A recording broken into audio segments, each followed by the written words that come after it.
Hello, good নুন friends. আমি আজকে আমার লাইফস্টাইল চ্যানেলে এসে গেছি।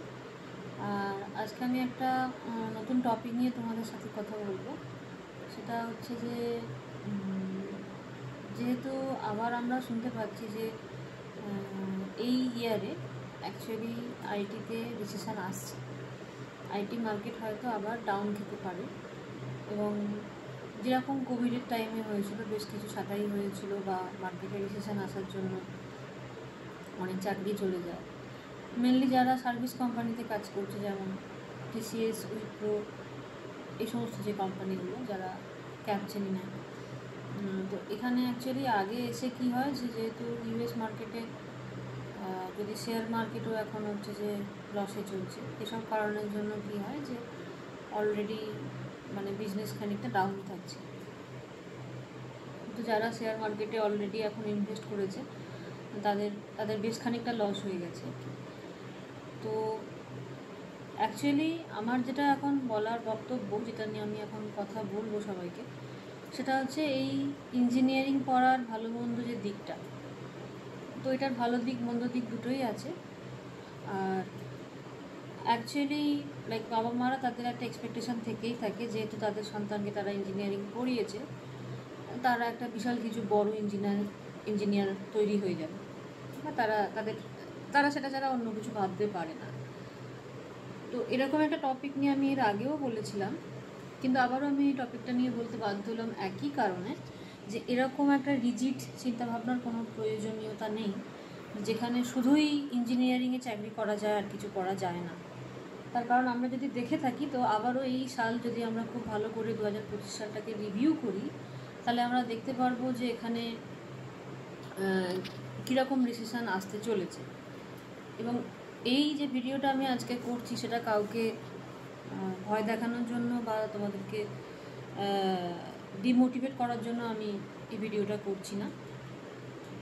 আমার ভিডিওটা করার পেছনে যেটা একটা স্বচ্ছ একটা ধারণা আছে, সেটা হচ্ছে বা উদ্দেশ্য যেটা আছে, সেটা হলো যারা নিউ কামার্স, যারা নতুন পড়াশোনা করছো এবং যারা হয়তো এই 25 সালে যারা পাস করবে, 25-26 সালে যারা পাস করে বেরোচ্ছ, তো সেক্ষেত্রে তাদের ক্ষেত্রে চাকরির প্রবণতা যেটা নিউ ওপেনিংস, এটাতে অনেকটাই প্রবলেম হবে। বিকজ রিসেশন 2025-এ আবারও আসছে এবং তাতে করে হয়তো অনেকগুলো জব হয়তো থাকবেও না। মেনলি যারা জুনিয়র ইঞ্জিনিয়ারে আছে বা যারা হয়তো 3-4 বছরের এক্সপিরিয়েন্সে আছে, তারা অনেকটাই অ্যাফেক্টেড হবে এই জব দিয়ে। তো সেক্ষেত্রে তারা যদি তাদের অন্য কোনো কিছু, যদি তাদের এক্সট্রা কোনো ক্যারিকুলার অ্যাক্টিভিটিস থাকে যেটা তারা হচ্ছে যে খুব ভালো করে করতে পারে, তো they also can focus on that. তো এটা নিয়ে খুব পজিটিভ হওয়ার কিছু নেই যে আমি ইঞ্জিনিয়ারিং করেছি বলে আমাকে ইঞ্জিনিয়ারিং নিয়েই এগোতে হবে, বিকজ সব কিছুরই একটা ভালো মন্দ দিক থাকে। তো সেটা বাবা মাদেরও বোঝা উচিত যে বাচ্চারা যদি ইঞ্জিনিয়ারিংয়ে ততটা ভালো না হয়, তাদেরকে অযথা তাদের উপরে প্রেশার ক্রিয়েট করা বা তাদেরকে অলওয়েজ তাকে একটা ডিপ্রেশানে রাখা, যে কি হলো, পড়াশোনা করে তো কিছুই হলো না, এত টাকা খরচা করে তো কিছুই পেলাম না।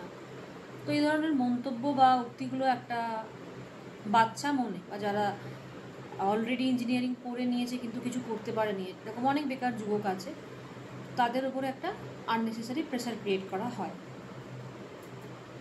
তো এটা একটা পয়েন্ট। আর আমি বলবো যারা খুব ভালো ইঞ্জিনিয়ারিংয়ে, যারা ভীষণ রকমই ব্রেনি, যারা হয়তো বা চাকরি এখন করছো, হয়তো 2 বছর 3 বছরের অভিজ্ঞতা তাদের হয়ে গেছে, তাদের ক্ষেত্রে আমি বর্তমানে যে আপডেটেড যে টেকনোলজিগুলো আছে, যেমন ক্লাউডের মধ্যে AWS আছে, GCP আছে, তো তোমরা যে কোনো একটা মডিউল AWS পিক করতে পারো এবং সেটার উপরে তোমরা হচ্ছে কোনো ট্রেনিং সার্টিফিকেশন করতে পারো বা সেটা নিয়ে তোমরা এগিয়ে যেতে পারো।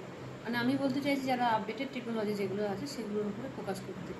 একটা বললাম ক্লাউড, অন্যটা হচ্ছে AI। তো AI তো এখন সব জায়গাতেই ব্যবহার হচ্ছে। তো যদি তারা এগুলো শিখে নেয়, তাহলে বর্তমানে এখন কারেন্টলি পরিস্থিতি খারাপ হলেও হয়তো আপকামিং ইয়ার্সে যখন আবার মার্কেট ঠিক হয়ে যাবে, তখন হয়তো তারা চাকরি পেলেও পেতে পারে। যারা এখন পড়ছে, যারা হয়তো এখন অ্যাফেক্টেড হবে, কিন্তু তারা যদি এটা শিখে নেয় AI বা ক্লাউড, তাদের জন্য এটা ভালো হবে। আমি পুরনো টেকনোলজির কথা এখন বলবো না, আমি আপডেটেড আপডেটেড যে সমস্ত টেকনোলজিস আমি সেগুলোর কথাই বলবো।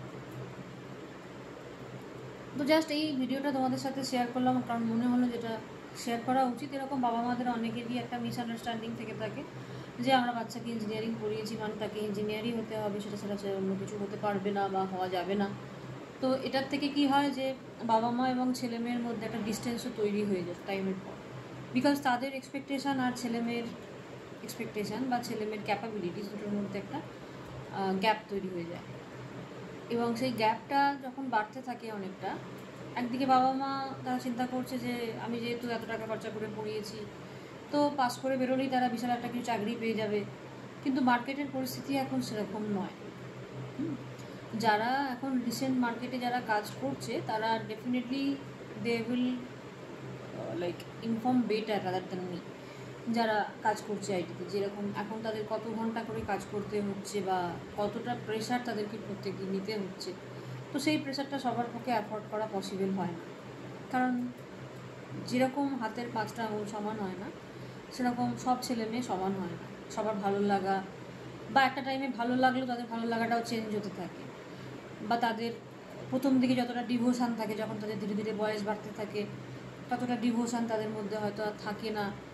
বা মেয়েদের ক্ষেত্রে যেটা হয়, তারা যখন প্র্যাকটিক্যালি যখন তারা তাদের সিঙ্গেল লাইফ থেকে ম্যারিটাল লাইফে তারা যখন এসে পৌঁছে যায় এবং সেখানে হাজব্যান্ড ওয়াইফ দুজনেরই একটা প্রেশার থাকে, মানে তখন ব্যাচেলার লাইফে যতটা পড়াশোনা করা যায়, যেহেতু আউটসাইডে এসে তাদেরকে বিয়ের পরে হয়তো সেটেল হতে হচ্ছে, কারণ তাদের এই আইটি ক্যারিয়ারের জন্য যারা বেঙ্গলের বাইরেই সেখানে থাকছে।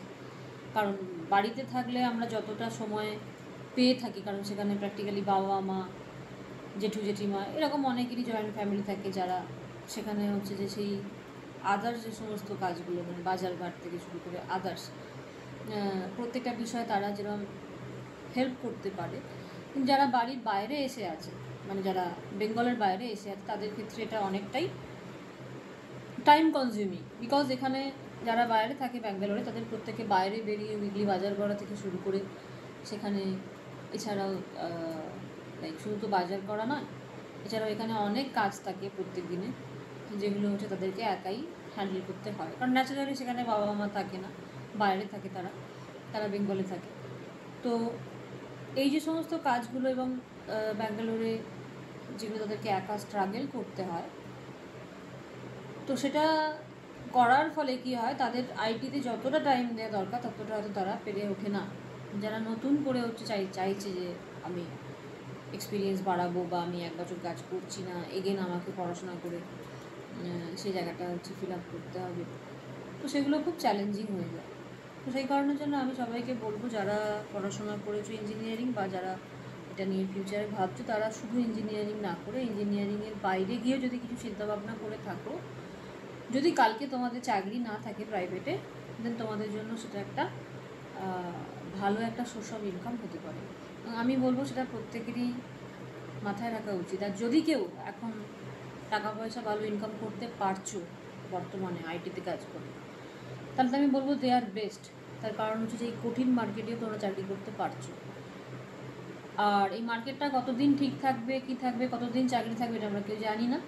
কিন্তু যারা যারা কাজ করছো, আমি তাদেরকে বেস্ট বললাম আগেও, এখনও বলছি, ভবিষ্যতেও বলবো। কারণ এখন ডাউন আছে মার্কেট কমপ্লিটলি। তো সেক্ষেত্রে যারা করছো তারা অবশ্যই চেষ্টা করবে যাতে করে টাকা পয়সা সেভিংস করা যায়। আর এই মুহূর্তে এক্ষুনি এখন অন্য কোনো বাজে রকম টাকা পয়সা খরচার দিকে না গিয়ে সেটাকে সেভ করলেই তোমরা এই কারেন্ট সিচুয়েশান থেকে বেরিয়ে আসতে পারবে। ওয়ান্স তোমাদের এই সিচুয়েশানটা মার্কেটটা ঠিক হয়ে যায়, তখন সেখানে যার যা কিছু ইচ্ছা সেগুলো তাদের মতো করে তারা অ্যাচিভ করতে পারে। কিন্তু এই সময়টা অ্যাকচুয়ালি বাঁচার জন্য যে তাগিদ, মানে বাঁচতে হবে লোককে। তো এটাই অ্যাকচুয়ালি আমরা পেপার বা আমরা আদার্স ফ্রেন্ডস বা আমরা ব্লগিং বা আমরা এই সমস্তগুলো থেকে আমরা এগুলো সোশ্যাল মিডিয়া থেকে আমরা এগুলো জানতে পারছি। এবং সেটা শুধু এটা না, এটা সত্যি ট্রাম্প আসার পর অনেক কিছু চেঞ্জেস হয়েছে ইকোনমিতে, লাইক সেই কারণের জন্যই এই ধরনের চেঞ্জেসগুলো আইটিতেও হচ্ছে যে আসছে। তো এরকম ভাবার দরকার নেই যে যারা আইটিতে আছে তারা ভীষণ ভালো আছে বা তারা খুব সেফ বা তাদের আর কোনো চিন্তা নেই ফার্দার, এরকম একটা মানে ভুল চিন্তাভাবনার কোনো প্রয়োজনীয়তা নেই, আমি এটাই বলবো। যারা এরকম একটা টিপিক্যাল এবং একটা ভুলভাল চিন্তাভাবনা নিয়ে যারা এগোচ্ছেন, তাদের থিঙ্কিংটাকে আমি একটুখানি চেঞ্জ করে দিতে চাই। অবশ্যই তাদের কারেন্ট পরিস্থিতিটা অ্যানালিসিস করে দেখা দরকার। যেসব ছেলেমেয়েরা বাড়ির বাইরে গিয়ে কাজ করছে বা বাড়ির বাইরে কি তারা আছে আইটিতে স্পেশালি কাজ করার জন্য বা থাকার জন্য, সেখানে কেউ হয়তো তার নিজের হাজব্যান্ডের জন্য তাকে হয়তো এখানে রিলোকেট করতে হয়েছে, কেউ বা দুজনের জন্য রিলোকেট করেছে, কেউ বা এখানে একা আছে। যারাই আছে, যেভাবেই আছে, টার্গেট একটাই যে এখান থেকে বেটার কিছু করা। তো সেটাও কিন্তু বেশ কঠিন হয়ে পড়েছে বর্তমান দিনে।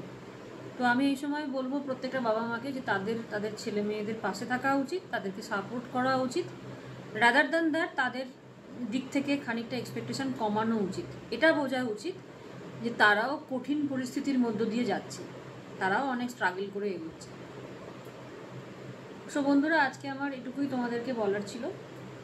আশা করি সবাই ভালো আছো আর সবাই ভালো থেকো। নেক্সট ব্লগে তোমাদের সাথে আমার দেখা হবে। বাই।